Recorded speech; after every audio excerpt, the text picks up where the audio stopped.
Welcome to the Diversity Pivot Podcast. I'm your host, Julie Kratz, and this season we will be unpacking real trends, hot topics in the workplace around allyship and inclusion.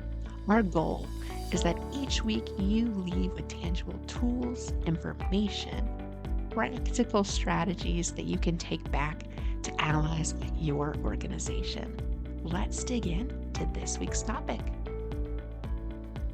Hey allies, welcome back. I want to talk this week about privilege. I talked about this in a really early episode in the podcast, and I think it's worth revisiting. The P word can be triggering, and I am a firm believer that it does not need to be triggering.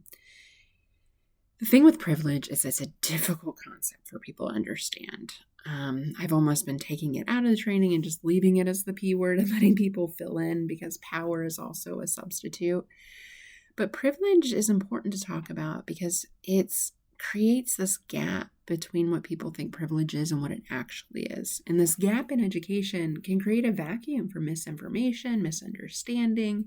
Those with the power and privilege can feel guilty for often, as they feel, no fault of their own.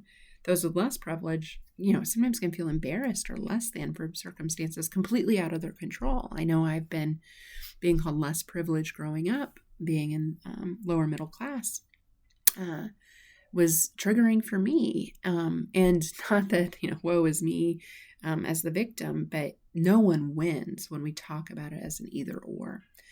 So that's the challenge I'd propose to you is if you could broaden privilege to more of a continuum.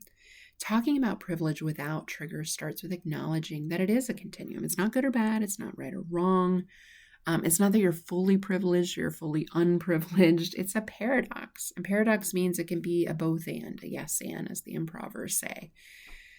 Our brain doesn't like paradox. It's this idea that privilege is not obviously something we strive for, but something that we just might have. But it can also be helpful, especially as an ally. Or if you lack privilege, you can also be strong. It can be underestimated.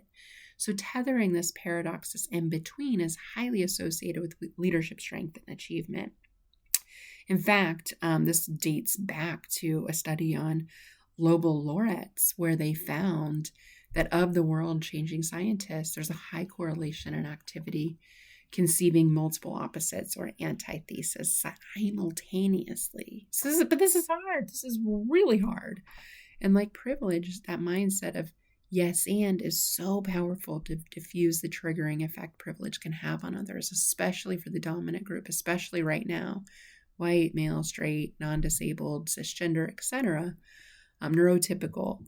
Those associated with the dominant group identities are just more likely to have this proxy to power, wealth, status, title, leadership role, status, example.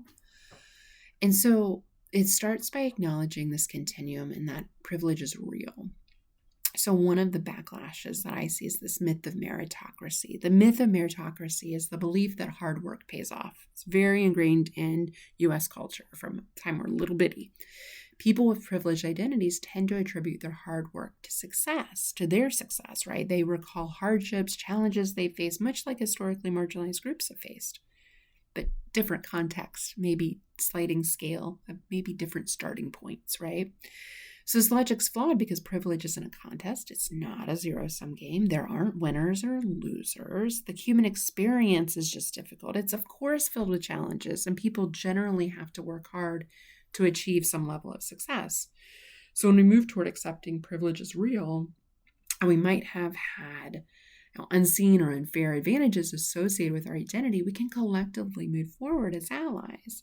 One of my dearest friends, Erica Young, who partners with us at Next Pivot Point, uses a moving walkway metaphor to help explain how privilege works. So if you're standing on the moving walkway, at the airport, a large area, you're still going to get to the destination. It's just going to take you longer. But if you choose to walk on the already accelerated path, you'll get to that destination quicker. That's the idea of privilege, that there's a different starting point and success comes faster because of that acceleration, right? Within historically marginalized communities, though, the lack of privilege is very evident.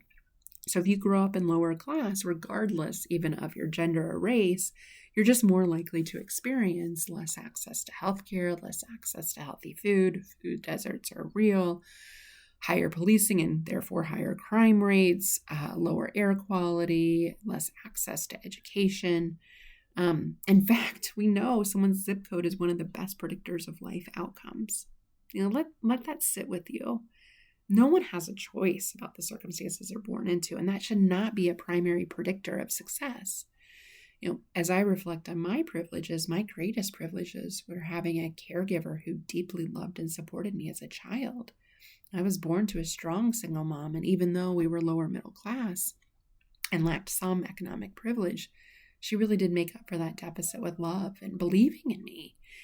And that's a great source of privilege. So this is why privilege is important to talk about, because it's multifaceted. There's no shame or blame necessary. That's not helpful to advance the conversation.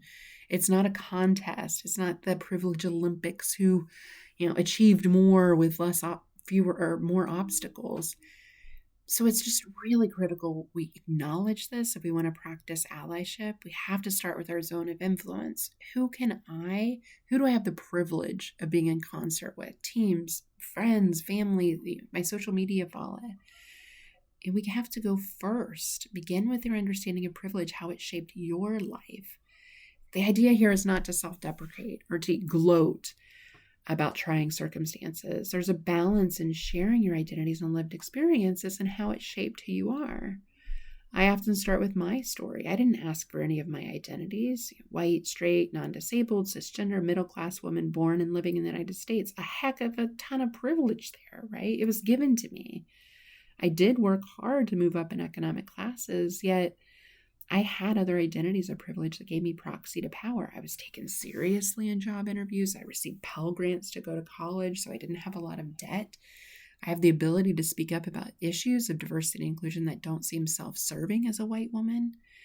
And so I encourage you to look up a list of privileges and just begin the conversation. Talk about power, talk about allyship, whatever is less triggering for the group. Have a conversation about how we use our privilege for good, how we can have these conversations with additional resources, tools.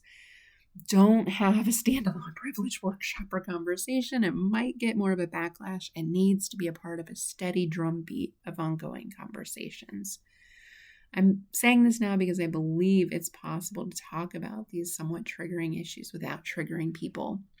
It starts by framing it as a continuum, acknowledging the privilege is real, and trying to be a better ally through continuous practice and learning. Thank you for listening to the Diversity Pivot podcast. My hope is that you walked away with a tangible tool, insight, or information that you can share with other allies on the journey. If you liked this week's episode, please leave us a review. Your feedback means a tremendous amount to us. We'll be back next week with another hot topic. Thank you, allies.